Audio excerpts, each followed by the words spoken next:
गौरी को पाला जाना, अपने आप पॉजिटिविटी से और सेवा के भावों से भर जाओगे आप। यहाँ की वाइब्रेशन ऐसे है, यहाँ की विचारधारा ऐसी, यहाँ कोई नेगेटिव थॉट है ही नहीं। मैं कभी नेगेटिव बात करता ही नहीं, मैं कभी ना की बात नहीं करता, सदा हाँ की बात करता हूं। यस, जब युवा कहता है कि क्या मैं ये कर पाऊंगा, बिल्कुल कर पाओगे, क्या नहीं कर पाओगे तुम।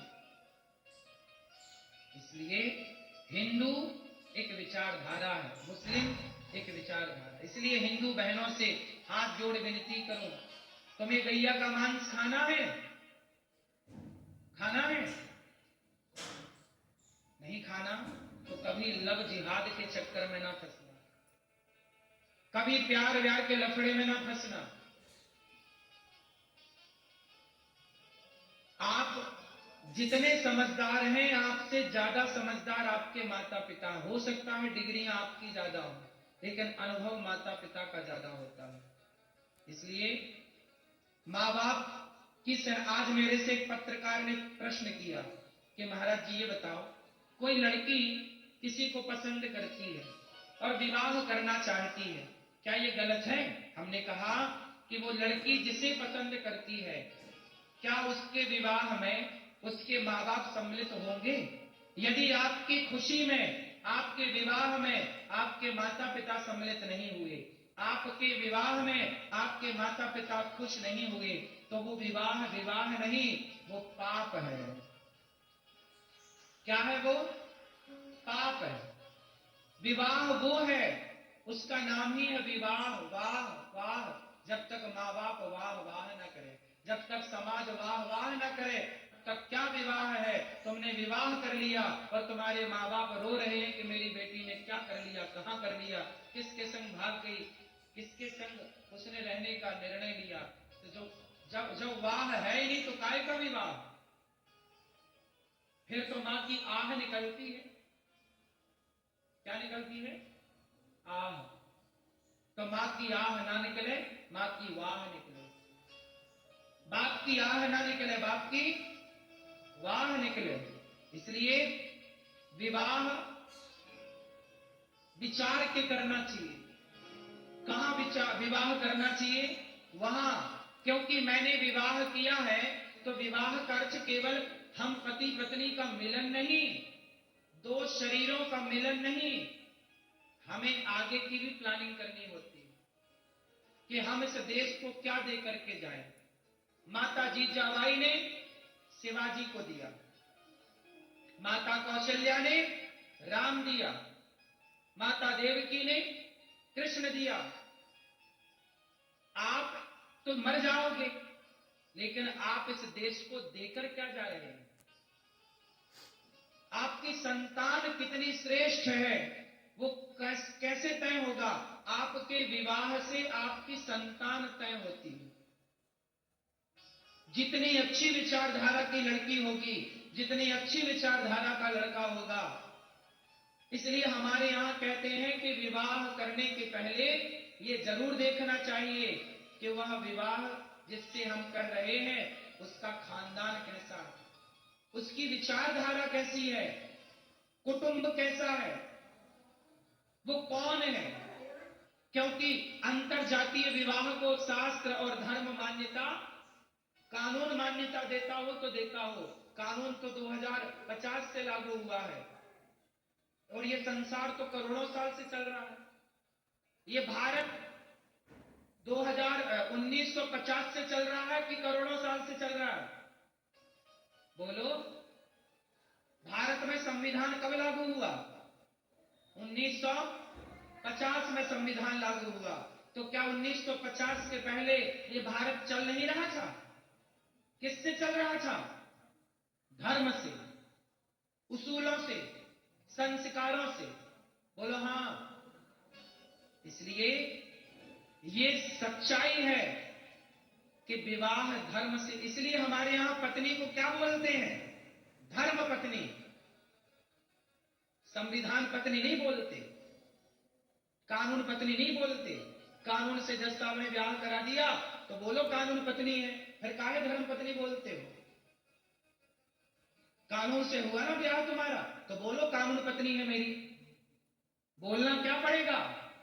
हाँ, तो धर्म पत्नी तब बनोगी जब धर्म से विवाह होगा, और धर्म यही कहता है कि माँ बाप की जहां राजी हो, मर्जी हो, ब्राह्मण का विवाह ब्राह्मण में हो, वरना क्या होगा, तुम्हारी संतान वर्ण संकरी पैदा हो जाएगी।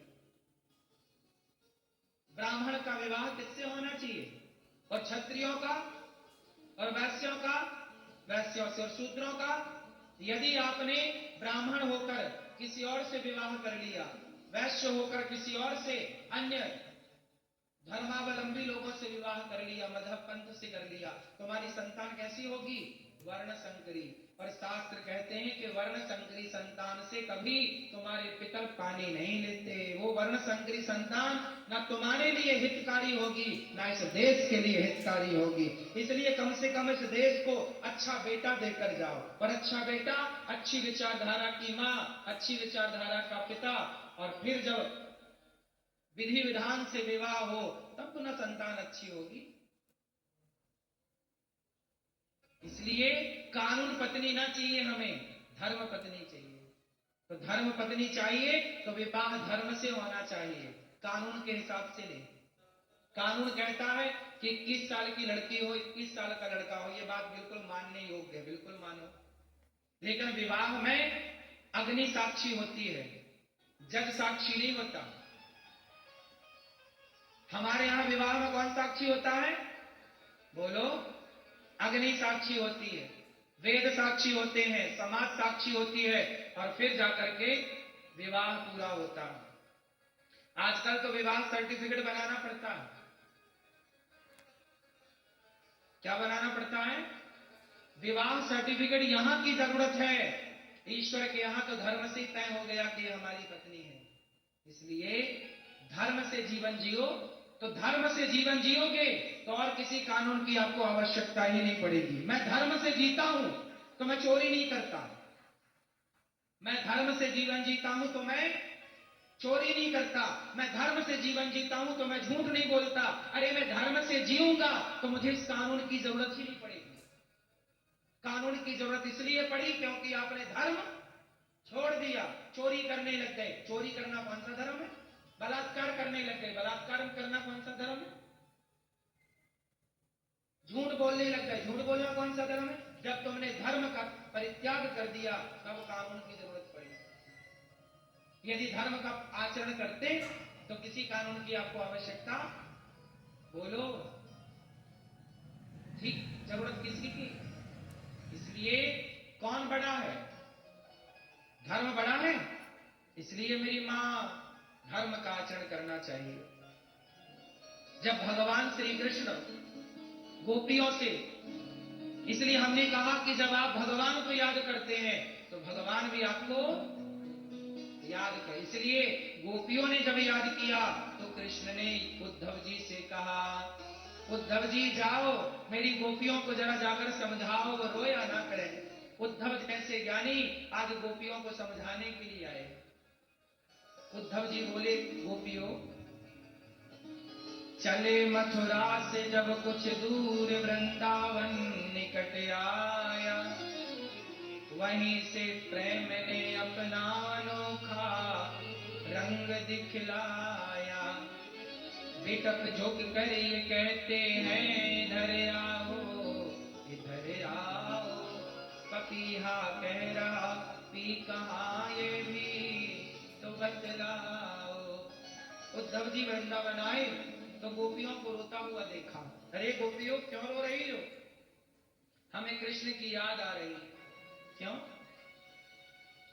क्या करें उद्धव जी, हम प्रेम करते हैं ना। अच्छा, लेकिन वो जिस कृष्ण से आप प्यार करती हो वो तो कण कण में है, सर्वव्यापी है, उसके लिए रोना कैसा। तब गोपियां बोली कि जो कृष्ण सब जगह है, उस सब जगह वाले कृष्ण से हमारा काम ना होगा। भगवान सब जगह तो है, पर सब जगह वाले कृष्ण से थोड़ी काम बनता है।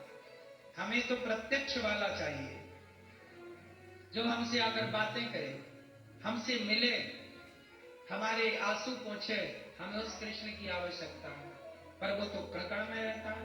गोपियां बोली, ना उद्धव, तुम्हारा काम चलता होगा कण कण के कृष्ण से, पर हमारा काम तो उस कृष्ण से चलता है जो यशोदा की गोद में खेला करता था। हम तो उस कृष्ण की कामना करते हैं जो हमारे संग कभी हंसा करता था तो कभी हमारे संग खेला करता था, वो गैया चराता था, वो यहाँ पर देखो इस कदम के नीचे बैठकर कभी बांसुरी बजाता था। ये देखो तब ये गाय है ना, घास चरना छोड़ दिया इसने, घास खाना छोड़ दिया इसने, जब से कृष्ण गए हैं बस रमाती रहती है, उस तरफ देखती रहती है जिस रास्ते से कृष्ण गए हैं। उद्धव तुम ही समझाओ इस गाय को, कैसे समझाओगे, कौन सा ज्ञान दोगे इस गाय को?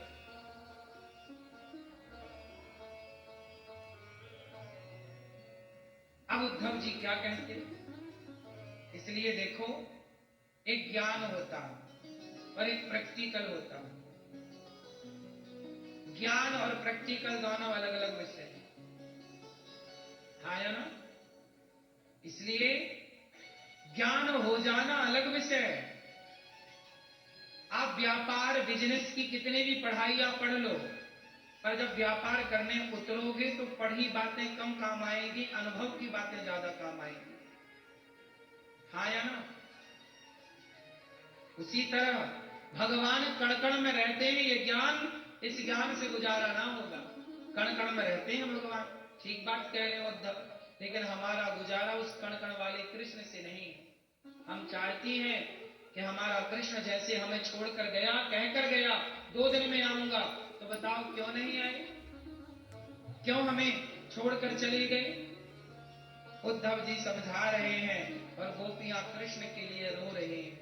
अच्छा एक बात बताएं, भगवान की भक्ति का जो चरम सुख है, वह सुख ही यही है कि हम भगवान की याद में तड़पते रहें, रोते रहें। तड़पना, रोना, ये एक भक्ति है। भक्ति का मतलब क्या है? माला जपना नहीं। माला जपना ठीक है, ये भक्ति की शुरुआत हो सकती है, इसे आप शुरुआत कह सकते हैं, पर जो भक्ति का चरम सुख है वो क्या है? भक्ति का चरम सुख है कि भगवान की याद में तड़पना। तड़पना कैसे तड़पना? एक बार स्वामी विवेकानंद जी से किसी ने कहा कि बताओ भक्ति किसे कहते हैं?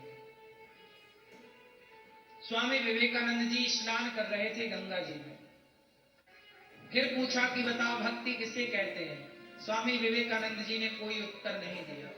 जब बार बार उसने पूछा कि स्वामी जी बताओ भक्ति किसे कहते हैं, भक्ति किसे कहते हैं, भक्ति किसे कहते हैं, तब स्वामी विवेकानंद जी ने कहा तुम यहां आओ। बुलाया स्वामी जी ने और उसे गंगा जी में ले गए थोड़ा गहरे में, और स्वामी जी ने उसे पानी में डुबाया और डुबा करके स्वामी जी उसके ऊपर चढ़ गए और डुबाए रखा पानी में। वो आदमी पानी के अंदर छटपटाने लगा, तड़पने लगा, बाहर निकलने की कोशिश, स्वामी जी ने दबाए रखा। उसे तो ऐसा लगा वो गए, उसने पूरा जोर लगाया, ऊपर आया, बोले पागल हो गए हो? स्वामी जी वो पागल नहीं हो गए, तेरे प्रश्न का उत्तर था।